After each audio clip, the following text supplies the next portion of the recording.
everybody, welcome back. I am Mrs. Crosby, and in this video we're going to do a walkthrough of the 2024 S.E.A. English Language Arts paper section 2. And in this video we're going to look specifically at task number 4, which is the fiction comprehension. We're going to read the passage from beginning to end, and then we're going to answer the questions, and I will show you the range of options that you have for answering these questions. Many different answers would have been acceptable. And if you remember from the last video, one of the things that I said is that we usually expect students to give a variety of answers for multiple choice questions, so no one right answer would have been correct. The main thing is that your answer needs to come from the passage, and it needs to make sense within the context of the passage, okay? So here we go. This is a comprehension passage titled The Ring. My father's solemn eyes looked into mine. Happy birthday, son. The time has come. You are ready. Without another word, he placed the titanium ring in my cold right hand, turned like a soldier with precision, and exited the room. As I slipped my long skinny finger into the gleaming ring, an unnatural surge of power passed through my body. What's happening? I gasped and clenched my fist. In the blink of an eye, I found myself slammed against Dad's massive bookcase. My heart lurched as the heavy oak bookcase slowly started to topple towards me. Instinctively, I closed my eyes and pushed forward. As my index finger touched a shelf, I heard a bone-chilling creak, then silence. Slowly, I opened my left eye, then my right. The ceiling-high bookcase had returned to its original position with just a touch from my finger. I glanced curiously at the ring, sparkling like a diamond.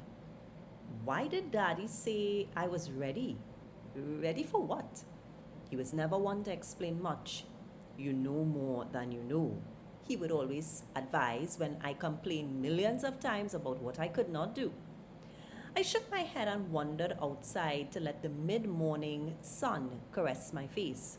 Suddenly, a thought flashed across my mind. I glanced around to see if I had witnesses, but all was serene in our gated community. I stared at the gleaming ring on my right hand, closed my eyes, raised my arms, and jumped. In a nanosecond, I felt myself being flung toward the sky. I opened my eyes to realize that my neighborhood below was a village of Lego houses. I screamed as I zipped through a powder puff of clouds, zoomed past a flock of confused-looking birds, and hitched a ride on the top of a cruising plane. I reclined in my new position and gazed into the brilliant blue sky. Then, Daddy's voice echoed in my head. You know more than you know, my son. I scrambled up with a sudden urge to return home. It was time to learn the truth. I landed at the front porch with a soft thud, opened the front door, and gasped. There was my entire family, radiant in red, white, and black costumes, each with matching titanium rings and broad smiles on their faces. Daddy was the first to speak. Surprise, son. Are you ready? A slow smile spread across my face as I walked into my new life. This is a fascinating story written by Gillian Pilgrim. One of the things, a few of the things that I want to show you, and we will talk about this when I start doing some of the creative writing videos, is that you want to observe. When you read the reading comprehension, it should give you an idea for how your story should be written, how your story should be crafted. What we see in this story is a beautiful progression of the pace of the plot of the story. The sequence of events is what we call the plot. We have a beginning, we have a clear problem that this character faces, we have a solution to that problem, and then we have some action, and then the action begins to die off or fade away, the action begins to be resolved, and we have emotions at the ending. I have a nice, neat tool that I often share with my students with respect to how to plan a beautiful, creative writing story. And in an upcoming video, I'll be sure to make I'll probably make a series out of it, where I show you how to begin planning a story and how to begin planning a report for creative writing. But in this video, as you know, it's time to get into the questions. The first question is, what time of day did the story take place? Do you remember? Do you remember what aspect of this story shares with us the time of day that the story took place? I want you to look around that line 16 and 17 there, where they say, to let the mid-morning sun caress my face. And that is where we get the answer to our question number 1. For 1 mark, the story takes place during the morning time, or the story takes place during the mid-morning time. In the second question, they are willing to give you 2 marks for you to do the following. Identify one example of a simile and one example of a metaphor used in the story. Now, I am sure you will remember that similes and metaphors are both comparison devices. What we are doing with similes and metaphors is that we are taking 2 completely different things and we are comparing them, either using the words like or as, or we are not using the words like or as. So in the case of the simile that I selected here was sparkling like a diamond, but there were other similes used in the story as well.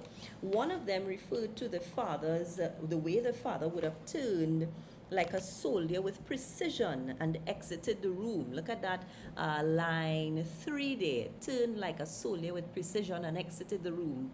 If they're comparing the father to a soldier, but he's not actually a soldier, or at least he's not, they don't tell us that he's a soldier, that means that this is a simile, because he's compared to a soldier using the words like or as. The second task that we had for that question was to find a metaphor. Let's see if we can see which metaphor I went with. There was one about Lego blocks, but the one that I liked the best was powder puff of clouds. And what this is doing is that it is comparing the clouds to puffs of powder, or to puffy cotton balls even. And so those are very soft things. So the thing that they share in common, remember, with simile and metaphor, what we have are 2 different things. Clouds and powder puffs are 2 very different things. But what they share in common is that they are both soft, they are both very they can float maybe, or they have a very soft touch, and maybe that they are lightweight, and maybe even their color. All right, so we're going to the next question, which says, give the meaning of the following words. The 2 words that they wanted you to give the meanings for are topple and serene in lines 8 and 19 respectively. Now, with respect to this, students, you should be comfortable that once you give an answer that is reasonable, that is logical, that makes sense in the context of the way the words topple and serene are used in the passage, you're going to be okay. You don't have to have exactly the same words as anyone else, but you should have some synonyms that make sense in the context of the passage. So the word topple means to throw down, to tumble, to lose balance, or even to fall. All right, and the word serene means peaceful, it means calm, and it means quiet. All right, so we're going to the next question now, which says, state 2 reasons why the father thought the son was ready to receive the ring. And they are willing to give you 2 marks for the 2 reasons. I think that the main reason the father was ready to give his son the ring, because the son was celebrating the birthday and had attained the correct age, and also because one of the things that the father kept repeating all throughout the story, was told to us by the narrator, the little boy, is that he knew more than he knew. So the father thought he was prepared to receive such an awesome gift. And that brings us to the next question. Give 2 reasons why, or 2 reasons which suggest that the ring was extremely special. Well, I don't know about you, but I have worn rings before. They have never helped me to do these things. The ring was special because it gave the boy an unnatural surge of energy. I have rings, I've worn rings before, I've never gotten any energy from them. They've never given me energy to do anything. They have never caused me to move or shift items with very little effort or any effort at all.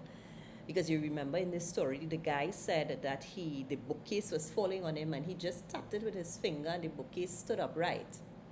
That is some power, that ring has some kind of special ability. It helps the boy to fly. There's no way he could have done that without the ring.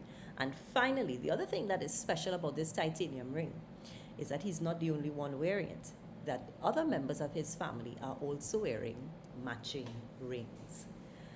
The next question is a little bit of an evaluation. You have to think about how this boy may have felt at the beginning of the story and how he would have felt at the end of the story.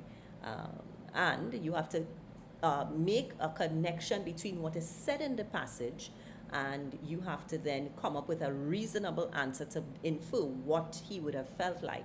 So at the beginning of the story, the boy was confused and scared about the power of the ring. Yeah. However, by the end of the story, he is smiling, he's grinning, he's confident about the power that the ring has given him. And so that's the difference between how he felt at the beginning and how he felt at the end. And that also shows us the difference in the tone of the story. At the beginning of the story, the boy is quite hesitant, he's apprehensive, and like I said here, he's confused and he's scared. But by the end of the story, he's confident and he's proud. Going to the last few questions, what is your view of the father figure in this story? Give a reason for your answer. Now, whatever answer you choose for these kinds of questions must make sense again in the context of the passage. You can say that you are not impressed with his father, but it should make sense in the context of how the story was, started and how it ended. Or you can say that you are very impressed, or that you thought that the father was a good parent, which is the direction that I went in. I said, I think the father is a good parent because he gives his son an amazing gift. This is what good parents do, right? They give us amazing gifts. But he does not pressure him into using it. And he lets him figure out the way to use the gift on his own. And what I mean by this, students, is I want you, if you read the story again, and I encourage you to replay the video, look at the way the father gives him something that he knows is extremely powerful. But he doesn't stand there and say, oh, no. Don't hold it that way. No, don't use it to do that. No, don't fly. No, don't do this. No, don't do that. Come, let me show you. He doesn't do that. He gives his son, who he thinks has attained the age of being able to be responsible with something so awesome and something so special, gives his son the ring, and he turns like a soldier and he walks away and allows the son to do what he knows his son can do because he trusts him. Well, that brings this video to an end. In the very next video, which I will link somewhere here, you will go with me through S.E.A 2024, Section 3, Task number 5. That video is next. I look forward to seeing you. Make sure that you like and subscribe to the channel. Write a comment in the chat below, and I'll talk to you in the very next video. Bye for now, everybody.